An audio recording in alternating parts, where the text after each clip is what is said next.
What up, guys? The Bench Buddies are back with the first NFL video for 2023-2024 season.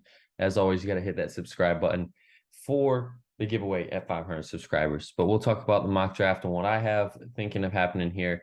But it is going to be no trade, so it's just straight picks, all 31 picks this year. Number one, I have Bryce Young going to the Panthers. It seems like it's almost a for sure lock right now. They will go with him. It's hoping for the quarterback of the future. Then at two, I have CJ Stroud going to the Texans. And I think a lot of people are thinking the Texans might trade back and get out of this. And I think that could be a decoy just so they, kind of see what's out there and don't want other teams to get up and move up in the draft. And I think Stroud's going to be their guy for the foreseeable future. And then you got the first defensive player off of the board in Will Anderson Jr. He was an absolute freak athlete at Alabama. And, Gannon gets his guy for his defense to be his guy for the foreseeable future. And I think it'll be great there. The Cardinals have a lot of problems going on right now, but they can solve at least some sort of problem now that JJ Watt is retired with Will Anderson Jr. At four, I have Will Levis going to the Colts. And, maybe a reach pick, maybe, could be the wrong quarterback here at this selection. And I just think that it's a match made in heaven. I think the Colts are really going to do it, get their guy. And, he is a big, strong guy from Kentucky. And, he does have some weapons around him. So he could have success in his first year, but it just is who are they going to take there at four? I think that's one of the biggest question marks in this year's draft. And then at five, I have Anthony Richardson going to the Seattle Seahawks as well. So a few teams that are down there in 6, 7, 8 are going to miss out on a quarterback, at least the top four. And Anthony Richardson, his biggest question mark is throwing the ball, obviously, but he has Pete Carroll and Geno Smith to mentor. And, I just think he can be an electric guy moving forward, in and out of the pocket like nothing. They'll give him some design looks here and there, I think, as the season progresses, but it'll definitely be an interesting fit for Anthony Richardson. At six, I have Tyree Wilson going to the Detroit Lions. And yes, it may not be the right pick or the sexy pick, as a lot of Lions fans like here, but I just like this fit. Him and Hutchinson on the edge would be a very scary combo coming at the quarterback. Hutchinson had a great year last year, and I think Tyree Wilson could have almost a similar year. He's just that freak of an athlete, and coming out of Texas Tech, he's played some good competition. So with what he's done in previous years, I think, it speaks volumes to him. Coming at number seven, we have our first offensive lineman with Peter Skoronski out of Northwestern. He was one of the clear-cut top linemen in the country for the last few years. And it makes sense because the Raiders need to protect Jimmy Garoppolo. At eight, rounding out the top eight, I have Nolan Smith going to the Falcons. So he's staying in Georgia and going to Atlanta to really give them some threat on defense, much needed for that Falcons defense. Then picks 9 through 16. At 9, I have Christian Gonzalez, the first cornerback off the board from Oregon. I think it's just a great fit there. He can stop the top receivers in that division and be an immediate impact day one. Jalen Carter falls all the way to 10 to, of course, the Philadelphia Eagles, and I think it could be great for them. He can mentor under Fletcher Cox for a year and still get some reps, and then next year have his breakout season. At 11, an interesting thing I have happening is Hendon Hooker going to Tennessee. And, it may not make a lot of sense right now, but I think in the long run it can. Tannehill, who knows what they're doing with him, and Malik Willis as well. So why not just throw another quarterback in that room to really spice things up? At 12, I have Jackson Smith-Njigba, the first wide receiver off the board, going to reunite with CJ Stroud in Houston. I think that just makes too much sense, giving him a familiar face and an instant connection there in Houston. And, obviously we didn't get to see him perform the last half of the year, but when he was on the field, he was electric. And I think he's the clear-cut number one in this class. At 13, I have Broderick Jones, offensive tackle for Georgia. They need to protect potentially Aaron Rodgers if he is the quarterback. He is 38, 39, and they need to get him some help there because Jets offensive line struggled at times last year. And then at 14, I have Devin Witherspoon from Illinois going to the Patriots. They could go a lot of ways here. Maybe Bijan if he's still on the board, which I have him. Maybe they could go Bijan, just throw him in with Ramondre Stevenson and have a solid 1-2 punch for the foreseeable future. But I just don't think that happens right now with too many needs on this team. At 15, my Packers are going to go with Paris Johnson Jr.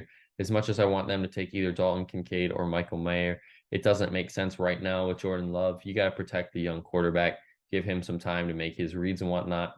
and he will be an immediate outside tackle starter. Could be right tackle or left tackle, depending on what they do.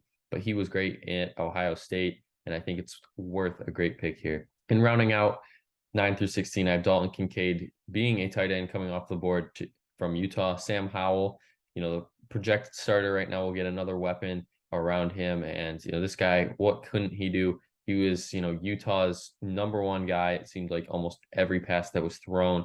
And he is an immediate impact and could be a top 10 tight end at the end of the year when it's all said and done. 17 through 24 are the picks here. And we're going to start with the Steelers at 17, taking O'Cyrus Torrence from Florida, bolster that offensive line, get Kenny Pickett some more time to throw. I think they got to look that way. At 18, the Lions are going to go defense yet again with Joey Porter Jr., the cornerback out of Penn State. A lot of people are thinking they might take Witherspoon even at 6, and I don't think that's the right pick. I just think that there's a lot of back end cornerbacks that can make an immediate impact just as much. And I think Joey Porter Jr. could be the best corner from this draft. So I think the Lions got to go that route. If all this happens, I think they already have an A+ draft. And then at 19, you have Darnell Wright, a tackle from Tennessee, to help protect Trask or Baker. They need a lot of help there. It could be a struggle year for them. Lucas Van Ness, edge threat out of Iowa, going to Seattle. Not really much to say there. He just was a dominant pass rusher and could really get to the quarterback. And then the Chargers make an interesting move here and going tight end with Michael Mayer. And that pick, it just seems like it's a match made in heaven, pairing up with Herbert, Allen, Palmer, Eckler, if he's still on the team, and even Mike Williams. I mean, just throw him in there, another weapon. It'll just be tough to stop that offense in the AFC West. 22, I have the Baltimore Ravens taking Deonte Banks, cornerback from Maryland. He is a not well-known corner, but his skill set proves that he can be a very good corner in this league. Put him outside of Marlon Humphreys, and then that Ravens defense could be very scary. And then you're looking at 23, and you're looking at Bijan Robinson going to the Vikings. And I think they either unload Cook as a free agent or trade him before the draft starts. And they're going to be very happy they did so and get a young Bijan Robinson, another power workhorse back out of Texas. And he's going to make that immediate impact. They could go receiver here because they did let Thielen go, but I just don't think that's going to be a first-round pick for them. I think that could be a second and third-round pick where they look at receiver. So that's what I'm thinking for the Vikings. And then at 24, I have Brian Branch out of Alabama to bolster that defense for Jacksonville as the back end, the corners and safeties did struggle at times last year. And I think that's a position of need. And then 25 through 31 to round out the first round, I have the Giants taking a center to protect Daniel Jones. As he signed his contract, so you got to protect your franchise guy. Brian Brees going to Dallas. I think that's a match made in heaven. Another big, strong, physical interior defensive lineman for Dallas is what they need, and give Micah Parsons some gaps to fill and go get the quarterback. 27, I have the Bills taking Quentin Johnston from TCU. He could be the guy that they take, or it could be Addison or Flowers. I just think they go with Johnston to get another big, strong, physical receiver. 28, I have the Bengals taking Darnell Washington out of Georgia. And then this one is a kind of interesting pick for me. I think they could go this way or they could go defense. It just depends what they're thinking right now. But I like tight end, Irv Smith Jr. Is he going to be a 1-year prove it guy and really be the tight end for the next few years?